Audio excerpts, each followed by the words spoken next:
Hey everybody, it's Alma. Welcome back to Keto Meets Menopause. You see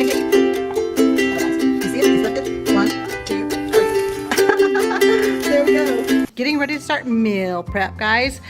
And there's not a meal prep of mine without bacon. So you'll see some bacon. And then you saw that I purchased this pork. I've got it in my Instant Pot with some celery salt, some Cajun seasoning, and I'm about to put in some cayenne pepper, get that going. And then I'm making some pizzas. I've got the oven going at 400, and I have a how-to instructional video, guys, on how to make the fathead pizza. Let me tell you, if you're afraid of it, which this little girl was afraid of it for the longest time, do not be afraid. It is almost goof-proof. It is the most delicious thing.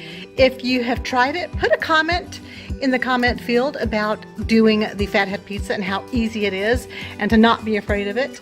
And give me some ideas as to what you put on your fathead pizzas. All right, so let's go ahead and get started. I'll show you my progress as we go along. All right, guys, the first one is out of the oven.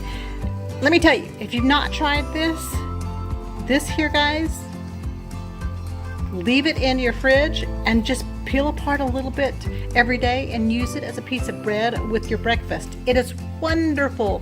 You can leave it without seasoning, and that way it turns out great for breakfast. This one has the red pepper flakes and Italian seasoning because it's going to be made for pizza. Here's one about to go in. Here's one that came out of the oven. You can see this is one batch of pizza dough, and it's making 2 doughs for me. I have my bacon, yum, cooking, and I've got the meat in here, and we will check on this in a few minutes. All right, so phase 1, day 1 of meal prep is done. I have made 6 pizzas. 6 pizza doughs, 1, 2, 3, 4, 5, 6. 6 doughs. These go in the freezer, quite lovely. They stay in the fridge for at least a week. So I'll put half of these in the fridge and then use half of these probably during the week. David would eat pizza every day if I allowed it. Yes, he would. He loves it. And there's my helper. Always. She's always there. And then I pulled out the pork that I cooked. I'm going to let this cool off, and then I will separate it. See, it's still hot, but you can easily pull it apart. And then I had the bacon that I cooked. This is the 3 pounds of bacon, and of course, my bacon drippings. And what I'll do is throughout the week, you will see items cooked with all this food. It's day 2 of meal prep. Let me show you what I have going on. So sometimes there is a prep to the prep, and that's what's going on today. So I'm making some ratatouille tomorrow, and if you're interested in it, I'll include a link in my upper right hand corner that shows another version of ratatouille that I've made. This one is not going to have any eggplant in it. So I have prepped my zucchini squash, my yellow squash, and then my sweet peppers. Typically I would use bell peppers, but I didn't have any, so I'm using these sweet peppers to get those all used up. I have cooked the dog's weenies. I have cut up all of my cucumbers for dipping in either ranch and or blue cheese dressing, and or just putting in a salad. The bacon that I cooked yesterday, as well as this pork that I cooked yesterday. Here is another item. Remember I told you I had some chicken livers? Well, I also, when I purchased those chicken livers, I purchased this lovely pork skin. If you haven't seen my homemade pork rind video, check in the upper right hand corner. There's a link to it. Make it in my air fryer, and there they are. Just went off, you heard it. And then I pulled out some grass-fed ground lamb so I could make my ratatouille. Here I have some of the chicken that I've already deboned. Here is the second batch. I have some cilantro in there for flavor. I'll be pulling this out, deboning it as well, and then I think we're having a salad tonight. And so here it is on the George Foreman grill.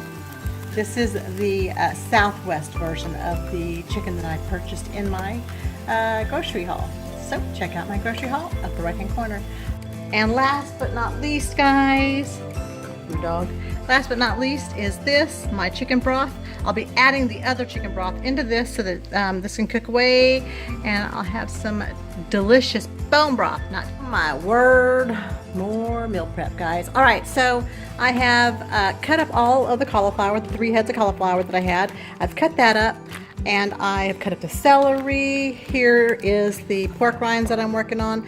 These are the really crispy ones. These are semi-crispy. When you bite into it, it leaves, it's kind of chewy, and I prefer this. David prefers these. Here's what it looks like before I put it in there. I cut up strips and then put it in the air fryer, and I was using Cajun all seasoning. I am out of that, so now I'm gonna start using some chipotle. This was the rest of the chicken that I pulled out. There's the broth, it's good. Now, before I transfer this loveliness to the pan on the stove, I'm gonna go ahead and cook a little bit of the cauliflower and these broccoli crowns for the pups. Save one of them for me, one for the pups, and that'll wrap up day 2. Thank you so much for allowing me to spend time with you. If you haven't already done so, please hit the like button, subscribe to my channel, and hit that notification so that you'll know each time I post a new video. All right, guys, have a great day. Bye-bye. Choice Wednesday, it's so neato. Now here's my wife to teach us keto. Pork rinds, rah, rah, rah.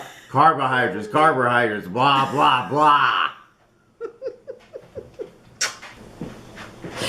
kissed my teeth.